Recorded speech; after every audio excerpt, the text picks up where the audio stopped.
मैं आपको अगहन गुरुवार की व्रत कथा सुनाने जा रही हूँ। अगर आपको ये कथा पसंद आए तो कमेंट बॉक्स में माता लक्ष्मी की जय अवश्य लिखिए।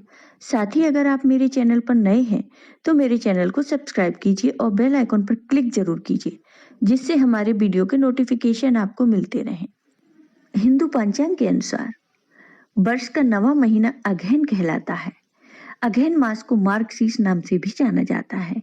अगहन मास को मार्गशीर्ष कहने के पीछे भी कई तर्क हैं। भगवान श्री कृष्ण की पूजा अनेक स्वरूपों में व अनेक नामों से की जाती है। इन्हीं स्वरूपों में से एक मार्गशीर्ष भी श्री कृष्ण का ही एक रूप है। शास्त्रों में कहा गया है कि इस माह का संबंध मृगशिरा नक्षत्र से है। ज्योतिष के अनुसार नक्षत्र 27 होते हैं, इसमें से एक है मृगशिरा नक्षत्र। इस माह की पूर्णिमा मृगशिरा नक्षत्र से युक्त होती है। इसी वजह से इस माह को मार्गशीर्ष मास के नाम से भी जाना जाता है। भगवान श्री कृष्ण ने मार्गशीर्ष मास की महिमा गोपियों को भी बताई थी। उन्होंने कहा था कि मार्गशीर्ष माह में यमुना स्नान से मैं सहज ही सभी को प्राप्त हो जाऊंगा। तभी से इस माह में नदी स्नान का खास महत्व बताया गया है। मार्गशीर्ष में नदी स्नान के लिए तुलसी की जड़ की मिट्टी व तुलसी के पत्तों से स्नान करना चाहिए। स्नान के समय ओम नमो नारायण या गायत्री मंत्र का जाप करना चाहिए।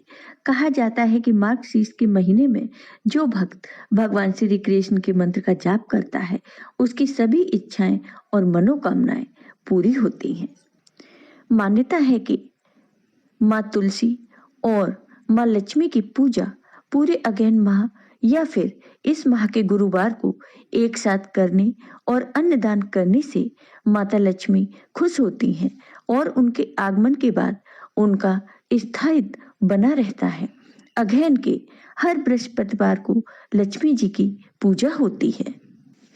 आइए अब सुनते हैं अगहन गुरुवार की ये व्रत कथा। यह कहानी द्वापर युग की है। सौराष्ट्र में उस समय भद्रश्रवा नाम के एक राजा थे। वे बड़े पराक्रमी राजा थे। 4 वेद, 6 शास्त्र, 18 पुराणों का उन्हें ज्ञान था। उनकी रानी का नाम सूरज चंद्रिका था। रानी दिखने में सुंदर और सुलक्षणा थी तथा पतिव्रता थी। उन दोनों को 7 पुत्र तथा उसके बाद एक कन्या का वरदान मिला था। कन्या का नाम श्यामवाला था। एक बार महालक्ष्मी जी के मन में आया कि जाकर उस राजा के राजप्रसाद में रहें। इससे राजा को दुगनी धन दौलत की प्राप्ति होगी और वह इस धन दौलत से अपनी प्रजा को और सुख दे पाएगा। गरीब के घर अगर रहे और उसे धन दौलत प्राप्त हो तो वह स्वार्थी की तरह केवल अपने ऊपर ही खर्च करेगा। यह सोचकर श्री महालक्ष्मी जी ने बूढ़ी ब्राह्मणी स्त्री का रूप धारण किया। हाथ में लाठी लिए लाठी के सहारे रानी के द्वार तक पहुंचे। उन्होंने बूढ़ी औरत का रूप धारण किया था, पर उनके चेहरे पर देवी का तेज था। उन्हें देखते ही एक दासी सामने आई। उसने इनका नाम, धाम, काम और धर्म पूछ डाला। वृद्ध ब्राह्मणी का रूप धारित माता लक्ष्मी ने कहा, बालिकी, मेरा नाम कमला है। मेरे पति का नाम भुवनेश है। हम द्वारिका में रहते हैं। तुम्हारी रानी पिछले जन्म में एक वैश्य की पत्नी थी। वह वैश्य गरीब था। दरिद्रता के कारण हर रोज घर में झगड़े होते तथा उसका पति रोज उसे मारता था। इन बातों से तंग आकर वह घर छोड़कर चली गई तथा जंगल में खाली पेट भटकने लगी। उसकी इस दुर्दशा पर मुझे दया आई। तब मैंने उसे सुख संपत्ति देने वाली श्री महालक्ष्मी की कथा सुनाई।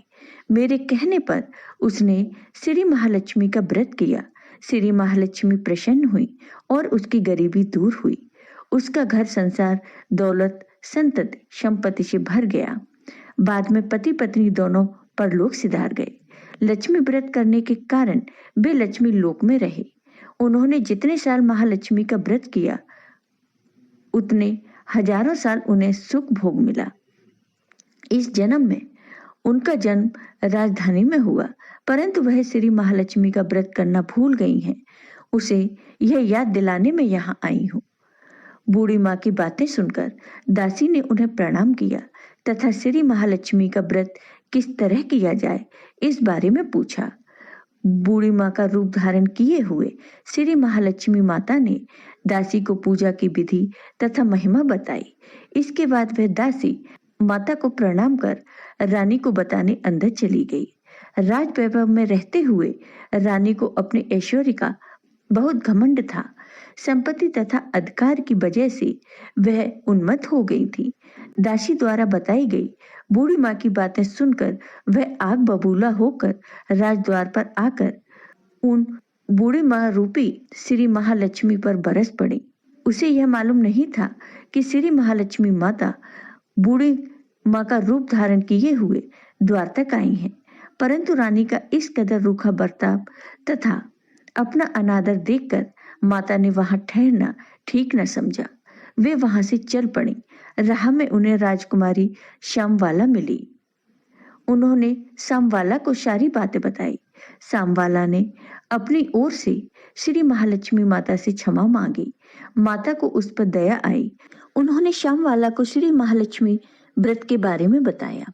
उस दिन अगहन माह का पहला गुरुवार था। श्यामवाला ने परम श्रद्धा से श्री महालक्ष्मी का व्रत रखा। इसके फलस्वरूप राजा सिद्धेश्वर के सुपुत्र मालाधर से उसका विवाह हुआ। वह धन दौलत ऐश्वर्य वैभव से माला माल हो गई। पति के साथ ससुराल में आनंद से दिन बीतने लगे। इधर श्री महालक्ष्मी का रानी पर प्रकोप हुआ। राजा भद्रश्रवा का राज्य एवं राज कारोबार नष्ट हो गया। यहाँ तक कि खाने के लाले पड़ गए। ऐसी हालत में एक दिन रानी ने राजा से निवेदन किया, हमारा दामाद इतना बड़ा राजा है, धनवान है, ऐश्वर्यशाली है, क्यों न हम उसके पास जाएं, अपना हाल उसे बताएं, वह जरूर हमारी मदद करेगा। इस पर वह राजा भद्रश्रवा दामाद के पास रवाना हुए। राज्य में पहुंचकर एक तालाब के किनारे थोड़ी देर विश्राम के लिए ठहरे। तालाब से पानी लेने आते जाते दासियों ने उन्हें देखा। उन्होंने विनम्रता से उनकी पूछताछ की। तब उन्हें मालूम हुआ कि वे रानी श्यामवाला के पिता हैं।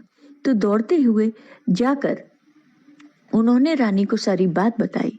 रानी ने दासी के हाथ राज परिधान भेजकर बड़े ठाट से उनका स्वागत तथा आदर सत्कार किया, खान पान करवाया। जब वे लौटने लगे तो सोने की मोहरों से भरा घड़ा दिया। राजा भद्रश्रवा जब वापस लौटे तो उन्हें देखकर रानी सूरज चंद्रिका खुश हुई।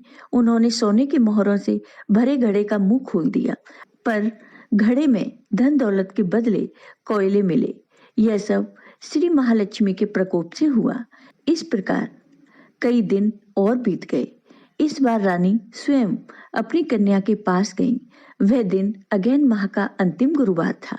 श्यामवाला ने श्री महालक्ष्मी का व्रत किया, पूजा की, अपनी माता से भी व्रत करवाया। इसके बाद रानी अपने घर आई। श्री महालक्ष्मी का व्रत रखने पर उसे फिर से अपना राजपाट, धन दौलत, ऐश्वर्य प्राप्त हुआ। वह फिर से सुख शांति आनंदमय जीवन बिताने लगी। कुछ दिनों बाद राजकन्या श्यामवाला अपने पिता के घर आई। उसे अपने घर देखकर सूरज चंद्रिका को पुरानी बातें याद आई। यह कि अब श्यामवाला ने अपने पिता को घड़ा भरकर कोयला दिया था और उसे तो कुछ भी नहीं दिया था। इसी कारण श्यामवाला को पिता के घर आने का कोई आदर आतिथ्य नहीं हुआ, बल्कि अनादर हुआ। पर उसने इस बात का बुरा नहीं माना। अपने घर लौटते समय उसने अपने पिता के घर से थोड़ा नमक ले लिया। अपने घर लौटने पर उसके पति ने पूछा, अपने मायके से क्या लाई हो?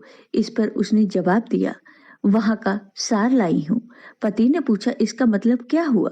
श्यामवाला ने कहा, थोड़ा धीरज रखें, सब मालूम हो जाएगा। उस दिन श्यामवाला ने सारा भोजन नमक डाले बिना बनाया और परोसा। पति ने खाना खाया। सारा खाना नमक बिना था, इसलिए उसमें कोई स्वाद नहीं था। फिर श्यामवाला ने थाली में नमक डाला।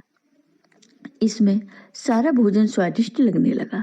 तब श्यामवाला ने पति से कहा, यही है वह मायके से लाया हुआ सार।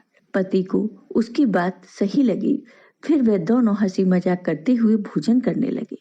कहा गया है, इस तरह जो कोई भी श्रद्धा भाव से श्री महालक्ष्मी की पूजा करे उसे माता की कृपा प्राप्त होती है।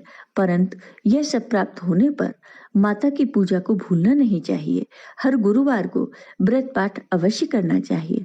इस तरह श्री महालक्ष्मी की महिमा भक्तों की मनोकामना पूरी करती है। जय हो माँ लक्ष्मी की। आपको ये वीडियो पसंद आया हो तो कमेंट बॉक्स में कमेंट करके जरूर बताइए। साथ ही मेरे वीडियो को ज्यादा से ज्यादा शेयर करिए। धन्यवाद दोस्तों।